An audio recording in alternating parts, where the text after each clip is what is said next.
Welcome, fellow adventurers. Please come closer and find yourself a seat near the fireplace. You've wandered far through forests, across deserts, and over mountains. But tonight, in the quiet ambience of this inn, I invite you to journey with me on a different path. One that takes us deep into the hidden histories of Azeroth.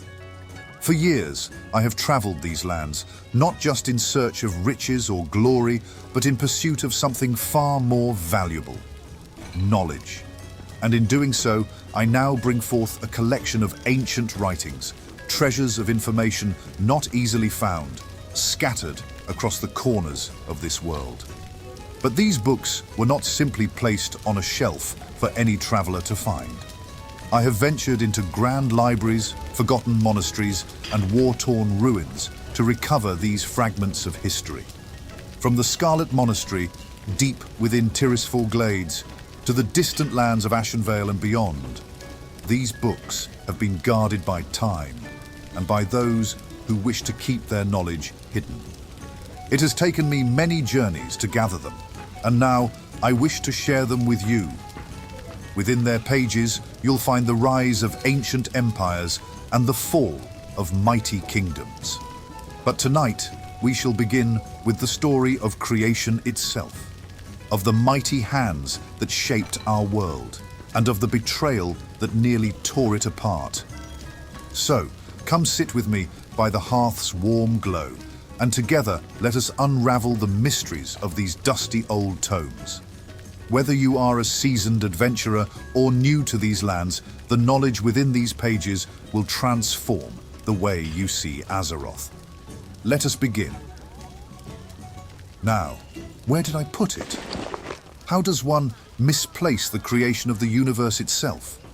Ah yes, here it is, the mythology of the Titans. This is the story of how the universe came to be, how the Titans shaped the worlds, and how order rose from chaos.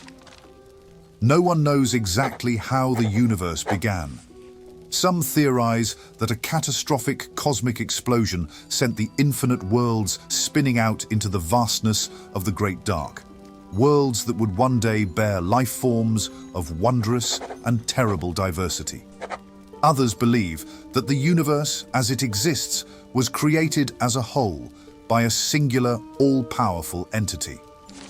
Though the exact origins of the chaotic universe remain unclear, it is clear that a race of powerful beings arose to bring order to the various worlds and ensure a safe future for the beings that would follow in their footsteps. The Titans, colossal, metallic-skinned gods from the far reaches of the cosmos, came forward and set to work on the worlds they encountered. They shaped the form of their worlds by raising mighty mountains and dredging out vast seas. They breathed skies and raging atmospheres into being, all part of their unfathomable, far-sighted plan to create order out of chaos. They even empowered primitive races to tend to their works and maintain the integrity of their respective worlds.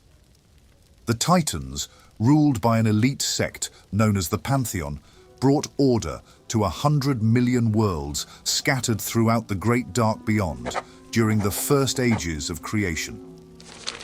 The benevolent Pantheon, seeking to safeguard their structured worlds, was ever vigilant against the threat of attack from the vile, extra-dimensional entities of the twisting Nether.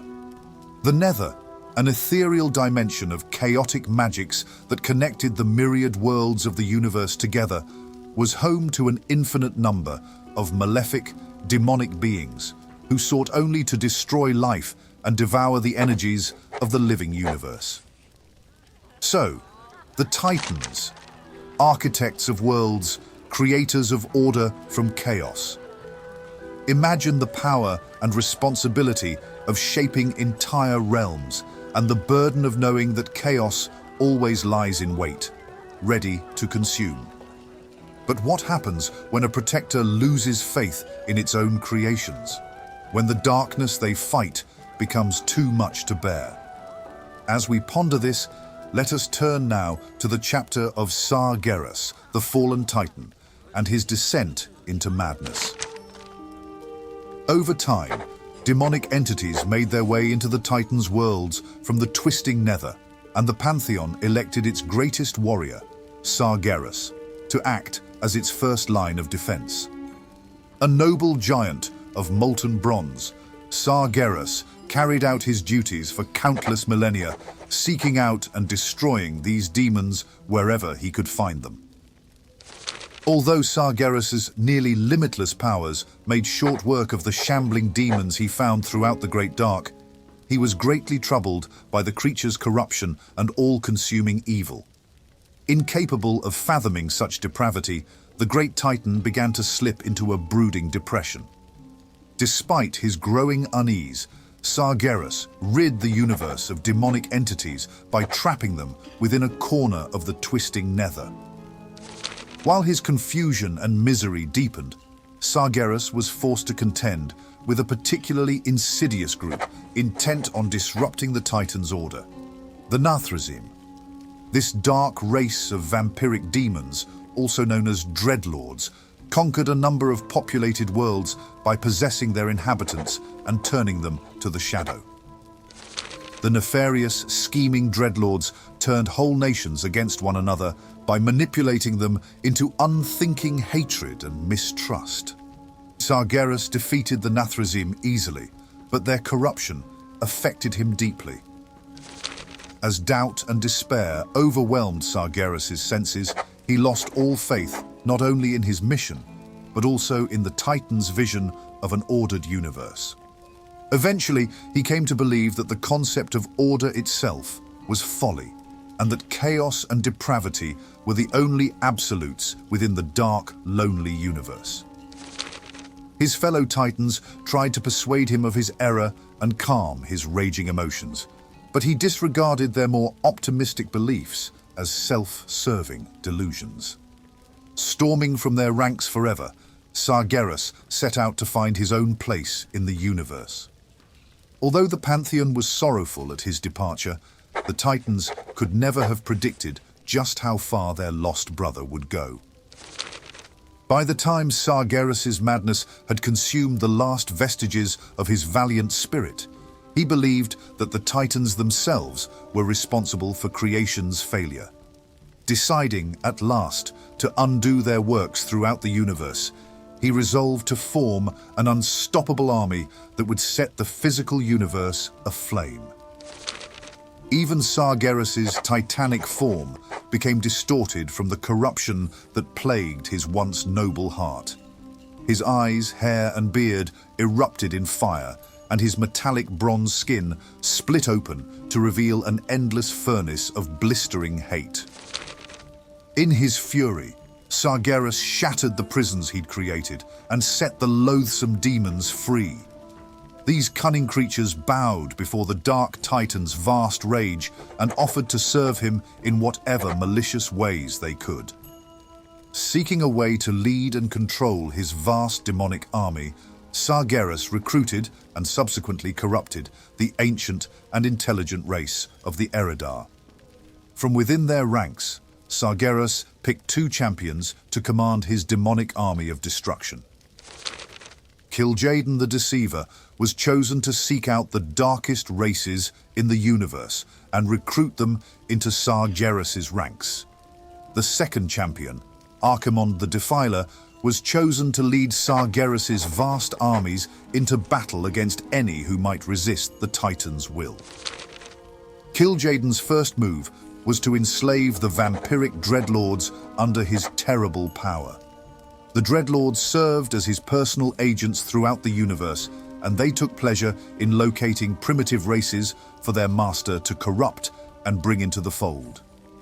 First amongst the Dreadlords was Tichondrius the Darkener. Tichondrius served Kil'jaeden as the perfect soldier and agreed to bring Sargeras' burning will to all the dark corners of the universe. The mighty Archimonde also empowered agents of his own. Calling upon the malefic Pit Lords and their barbarous leader, Manaroth the Destructor, Archimonde hoped to establish a fighting elite that would scour creation of all life. Once Sargeras saw that his armies were amassed and ready to follow his every command, he launched his raging forces into the vastness of the Great Dark. He referred to his growing army as the Burning Legion. To this date, it is still unclear how many worlds they consumed and burned on their unholy burning crusade across the universe. Indeed, dear travelers, not all Titans remained loyal to the cause of order. Some believed chaos was the only truth. Yes, chaos, that ever-present force, subtle yet powerful, waiting in the shadows to consume those who waver. The line between order and disarray is fragile, and when it is crossed, the consequences can reshape the universe itself. And yet, the universe harbors other ancient forces that dwell in the dark places of the cosmos, tied to the void. Long before the Titans ever set foot upon this world, these eldritch horrors had buried themselves deep within Azeroth's very crust, where they thrived for millennia, shaping the planet with their void-born influence. You betray your friends. Yes, it is time we speak of the old gods and their sinister role in the shaping of our world. Unaware of Sargeras' mission to undo their countless works, the Titans continued to move from world to world, shaping and ordering each planet as they saw fit. Along their journey, they happened upon a small world that its inhabitants would later name Azeroth. As the Titans made their way across the primordial landscape, they encountered a number of hostile elemental beings. These elementals, who worshipped a race of unfathomably evil beings known only as the Old Gods, vowed to drive the Titans back and keep their world inviolate from the invaders' metallic touch. You will die. The Pantheon, disturbed by the Old Gods' penchant for evil, waged war upon the elementals and their dark masters. The Old Gods' armies were led by the most powerful elemental lieutenants: Ragnaros, the Fire Lord; Therazane, the Stone Mother; Alakir, the Wind Lord; and Neptulon, the Tide Hunter. Their chaotic forces raged across the face of the world and clashed with the colossal Titans. Though the elementals were powerful beyond mortal comprehension, their combined forces could not stop the mighty Titans. One by one, the elemental lords fell, and their forces dispersed. The Pantheon shattered the Old Gods' citadels and chained the 5 evil gods far beneath the surface of the world. Without the Old Gods' power to keep their raging spirits bound to the physical world, the elementals were banished to an abyssal plane, where they would contend with one another for all eternity. With the elementals' departure, nature calmed and the world settled into a peaceful harmony. The Titans saw that the threat was contained and set to work. The Titans empowered a number of races to help them fashion the world. To help them carve out the fathomless caverns beneath the earth, the Titans created the dwarf-like earthen from magical, living stone. To help them dredge out the seas and lift the land from the sea floor, the Titans created the immense but gentle sea giants. For many ages, the Titans moved and shaped the earth until at last there remained one perfect continent. At the continent's center, the Titans crafted a lake of scintillating energies. The lake, which they named the Well of Eternity, was to be the foundation of life for the world. Its potent energies would nurture the bones of the world and empower life to take root in the land's rich soil. Over time, plants, trees, monsters, and creatures of every kind began to thrive on the primordial continent. As twilight fell on the final day of their labors, the Titans named the continent Kalimdor, Land of Eternal Starlight. And so, fellow law-seekers, the disorder of the Old Gods was subdued, but only after a great and terrible war. Yet, as we've learned, chaos is never truly gone. It waits, it festers, and the Titans understood that their victory was not absolute. These almighty beings therefore set in motion a plan to ensure their work would not be undone. Before they left, the Titans called upon the greatest creatures of the world to guard their creation. But these were no ordinary creatures. They were given dominion over time, life, nature, magic, and the earth itself. Their story, too, is one of immense power and heavy responsibility, as they became the eternal guardians of Azeroth. Let us continue. Satisfied that the small world had been ordered and that their work was done, the Titans prepared to leave Azeroth. However, before they departed, they charged the greatest species of the world, the Dragonflights, with the task of watching over Kalimdor, lest any force should threaten its perfect tranquility. In that age, there were many Dragonflights, yet there were 5 flights that held dominion over their brethren. It was these 5 flights that the Titans chose to shepherd the budding world. The greatest members of the Pantheon imbued a portion of their power upon each of the flight's leaders. These majestic dragons, as listed below, became known as the Great Aspects, or the Dragon Aspects.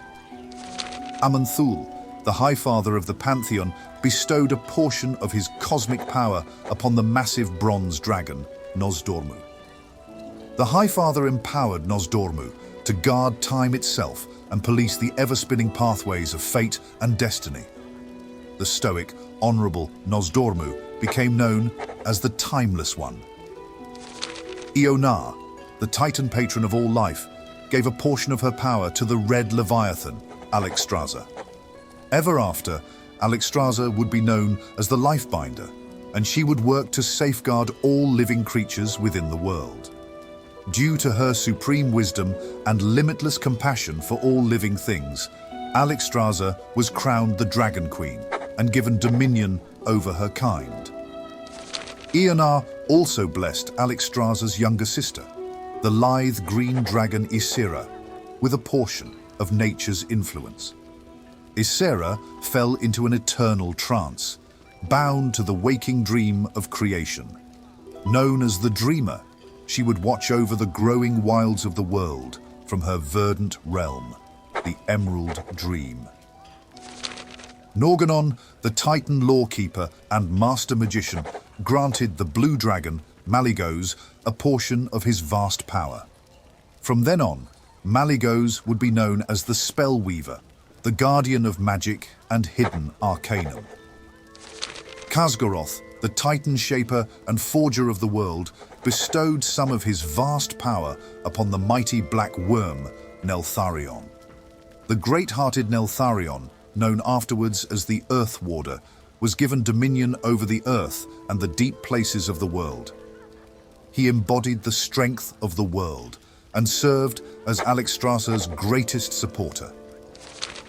Thus empowered, the 5 aspects were charged with the world's defense in the Titans' absence. With the dragons prepared to safeguard their creation, the Titans left Azeroth behind forever. Unfortunately, it was only a matter of time before Sargeras learned of the newborn world's existence. Thus, the Dragonflights were charged with protecting Azeroth. With the power to shape time, life, and even the very dreams that lie beyond our perception, the Dragon Aspects inherited a great burden. But as we have seen before, even in the most carefully ordered worlds, chaos stirs in the shadows, and the story of Azeroth is far from over. These books, fragile but powerful, hold the very essence of creation. They spoke of gods and titans, of betrayals and battles, and the shaping of the cosmos itself. These are tales that transcend time, tales of power, sacrifice, and unimaginable forces. But, fellow wanderers, the chronicles of creation and conflict are only the beginning. Ahead lie tales of even greater challenges, of triumphs hard won, and hardships endured. Grander legends still await to be told, filled with both hope and despair. As for you, dear travelers, take these stories with you, as they are now a part of your own journey. Let us rest for now, closing the pages of these age-old volumes. When we meet again, you'll find me here, waiting by the hearth, with more tales in hand. Until our next gathering, and may the fires of knowledge continue to burn bright, lighting the path ahead for those who seek the truth.